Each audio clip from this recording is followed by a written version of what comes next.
하나님의 은혜가 여러분들 가운데 함께 하시기를 주님의 이름으로 축원합니다. 우리는 가끔 이제 교회에 대한 생각을 합니다. 교회, 어떤 교회가 진짜 좋은 교회일까? 어떤 교회가 주님께서 가장 기뻐하시는 교회일까? 이제 5월달이 되면 가정의 달 설교를 하면서 이 성경적 모델을 찾아봅니다. 가정의 가장 좋은 모델은 어떤 가정일까? 근데 모델 찾기가 쉽지가 않습니다. 근데 교회에 대해서도 제 초대교회가 많은 교회들이 있는데 그들 가운데 가장 우리가 모델로 삼을 만한 교회는 어떤 교회일까?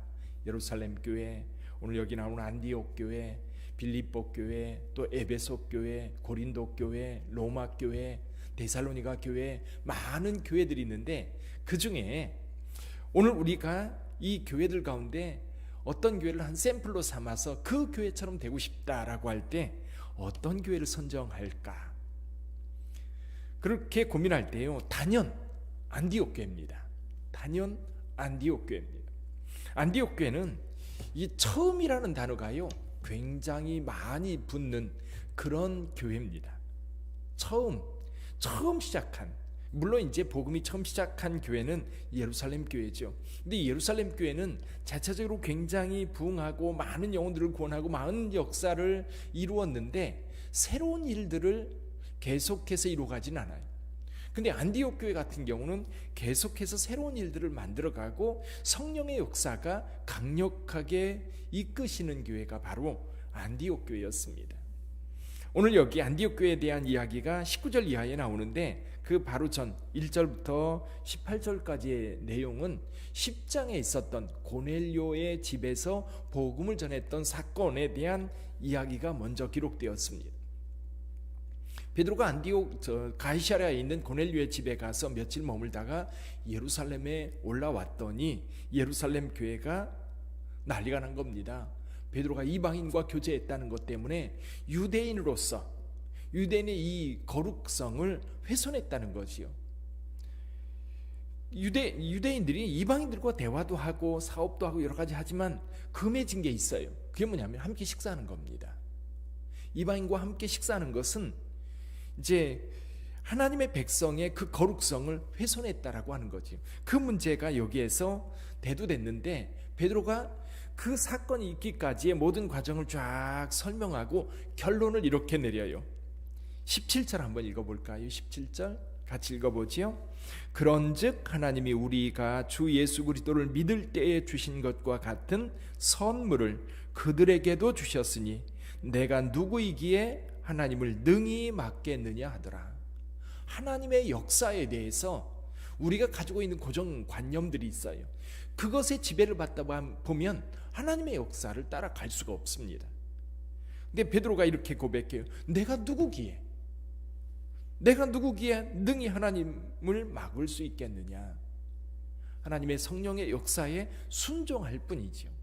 그래서 예루살렘에 있는 모든 제자들이 수긍을 합니다. 18절 그들이 이 말을 듣고 잠잠하여 하나님께 영광을 돌려 이르되 그러면 하나님께서 이방인에게도 생명 얻는 회개를 주셨도다 하니라. 베드로에 의해서 이방인이었던 고넬료에게 복음이 전파되고 그 집에 성령이 임하였습니다. 그러면 이방인에게도 이 복음 주셨구나. 모든 예루살렘 교회 주님의 제자들이 수긍을 했어요. 그리고 곧바로 안디옥 이야기로 넘어갑니다. 자, 안디옥에서 어떤 일이 벌어졌어요? 스데반 일로 많은 제자들이 흩어진 곳에서 복음을 전하는데 여기 20절에 보니까 구브로와 구레네 몇 사람이 안디옥에 이르러 누구에게도 헬라인에게도 말하여 주 예수를 전파하니. 그러니까 최초로 적극적으로 이방인들에게 복음을 전한 교회가 어디다? 안디옥 교회였던 거예요. 그럼 여기 구레네와 구브로에서 온 사람들은 유대인입니까? 이방인입니까? 유대인들이죠. 유대인들이 그러니까 예수님을 전하는데 이 박해로 인하여 흩어졌던 사람들이 누구에게만 전했어요? 유대인들에게만 전했던 거예요. 그런데 베드로에 의해서 고넬료라고 하는 이방인에게 복음이 전파되었고 안디옥에서는 적극적으로 이방인들에게 복음을 전하기 시작했던 겁니다. 그래서 최초의 이방인 중심의 교회가 안디옥 교회인 거예요.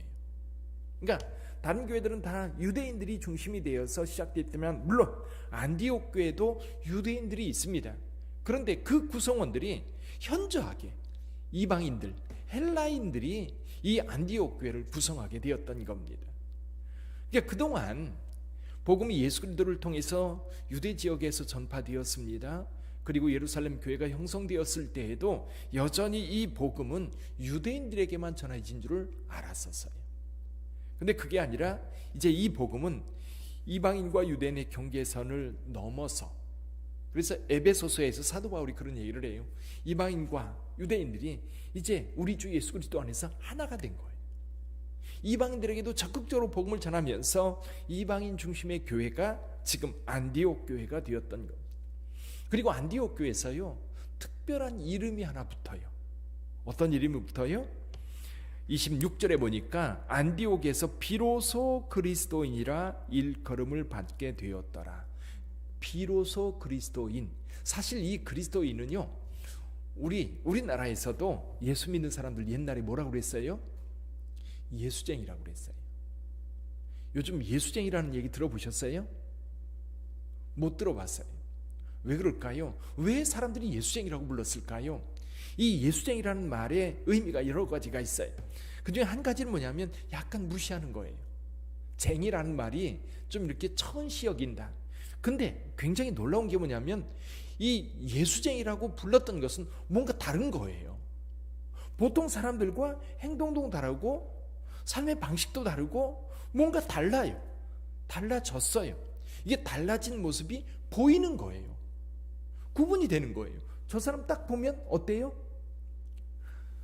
우리가 똑같은데 전혀 구별이 안 되는데, 처음 기독교 복음이 들어와 가지고 복음을 전할 때는 예수 믿는 사람들은 명확하게 달랐어요.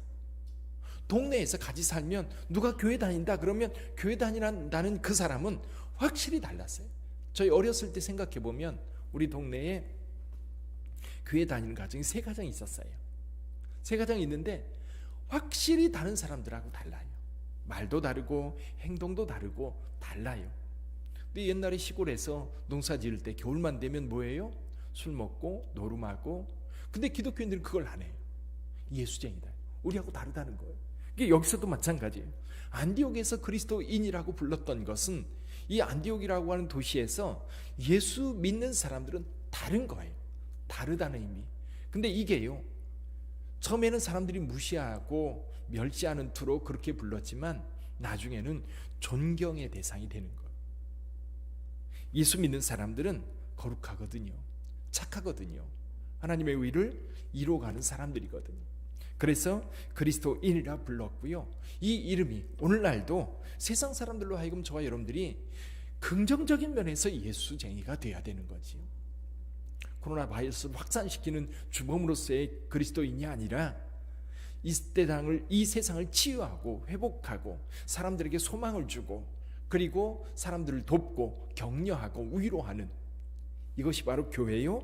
그리스도인. 안디옥 교회는 바로 그런 교회였던 겁니다. 여기에 2가지 타이틀이 더 붙어요. 하나는 뭐냐면 부조하는 교회. 다른 교회가 어렵다고 할 때 적극적으로 돕던 교회. 여기 그 얘기가 나와요. 또 한 가지는 13장에서 시작하고 있는데 최초로 선교사를 파송했던 교회, 안디옥 교회. 오늘 우리 빛된 교회가 안디옥 교회 같은 교회가 되기를 바랍니다. 근데 이 안디옥 교회가 안디옥 교회 될 수 있었던 것은요, 성령의 인도하심에 순종했던 거예요. 하나님께서 원하는 그 일에 머뭇거리지 않았어요. 적극적으로 서로 섬기면서 하나님의 성령에 순종했기 때문에 안디옥 교회가 있었다. 오늘도 저와 여러분들이 하나님의 성령께서 이끄실 때에 적극적으로 순종하여 나가면 안디옥 교회 같은 교회가 될 줄 믿습니다. 안디옥 교회를 꿈꾸며 우리 빛된 교회를 위해서 기도해 주시기를 바랍니다. 우리 함께 기도합니다.